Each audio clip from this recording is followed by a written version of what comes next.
The island nation of Sri Lanka, often called the Pearl of the Indian Ocean, offers a diverse array of attractions within its compact dimensions.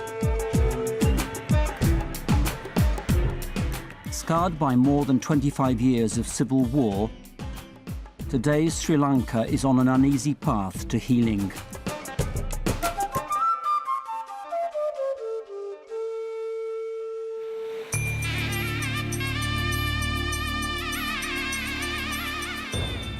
The Democratic Socialist Republic of Sri Lanka is a tropical island in the Indian Ocean just off the southern tip of India.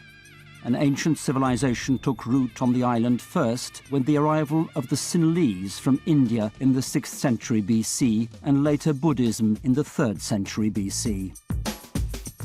The might and wonder of the Kingdom of Sri Lanka developed in the former capital city of Anuradhapura, which maintained ties with the Roman Empire and Europe through its highly prized cinnamon and spice export.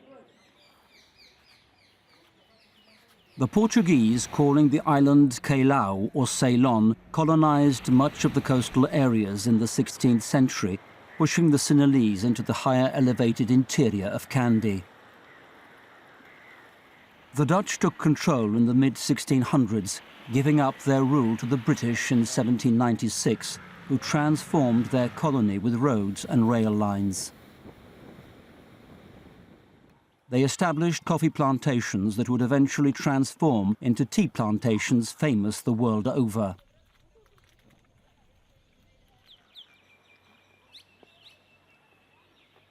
Ceylon became a sovereign state in 1948, eventually changing its name to Sri Lanka.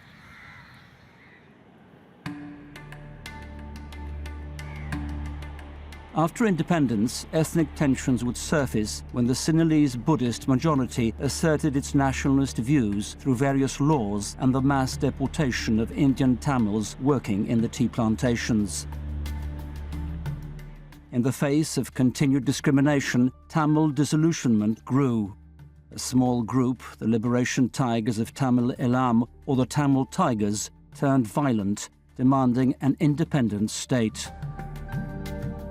In 1983, the Sri Lankan army was pulled into a long 25-year civil war with the Tamil Tigers, which claimed as many as 100,000 lives and displaced many others. Today, allegations of massive human rights abuses and war crimes by both sides in the last stages of the conflict remain unexplained. Criticism and investigation into the matter have been suppressed by the government.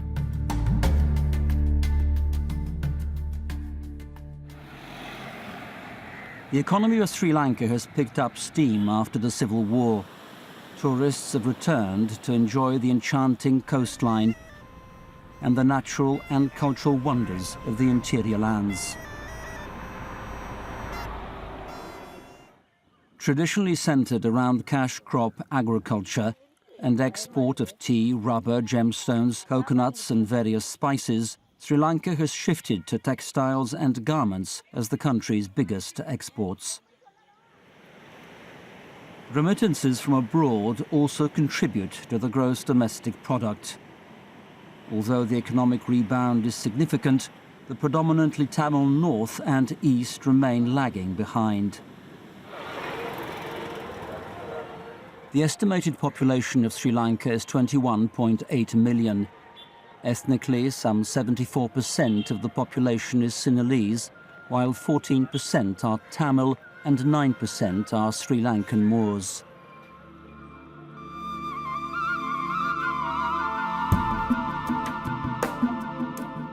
Sri Lanka is the oldest continually Buddhist country in the world. Theravada Buddhism, which arrived on the island in the 3rd century BC, is practiced by 70% of the population. Hinduism is the second largest religion and is practiced by Sri Lankan Tamils, who have been present on the island since the 2nd century BC. The country is in many ways a model for religious coexistence. However, there has been a resurgence of Sinhalese Buddhist nationalism with extremist groups like Buddhu Bala Sena or Buddhist Power Force, which has attacked Christian churches and preachers as well as Muslim communities. Christianity was present in Sri Lanka before colonial times, taking root along Indian Ocean trade routes. With the arrival of the Portuguese and their missionaries in the 16th century, Christianity made significant inroads. When the Dutch took control, they encouraged their own missionaries of the Dutch Reformed Church. The British, in turn, allowed Anglican and other Protestant missionaries to evangelize.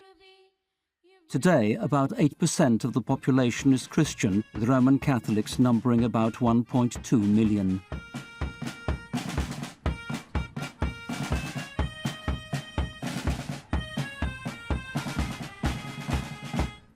I think the Catholic Church in Sri Lanka is unique by its closeness to the people.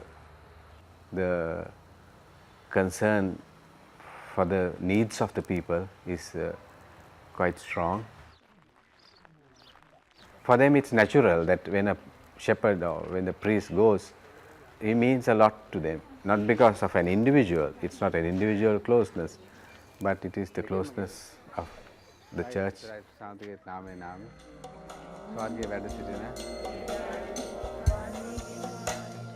Despite its minority status, the Catholic Church has been a vital member of the society in times of crisis.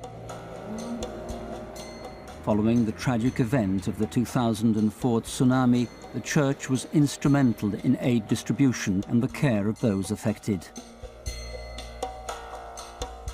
We were able to react immediately, and we had our own network, and we were able to do humanitarian service to most of these affected people at that time. And the church was really in the forefront in this. The church was very much looked upon for its humanitarian service to all, without any difference of religion or races.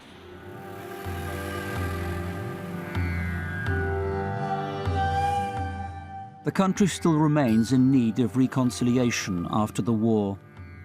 As Roman Catholics are the only religious group that bridges the Tamil and Sinhalese ethnic divide, they are in a unique position to give witness and offer healing for the deep scars of Sri Lanka's long civil war.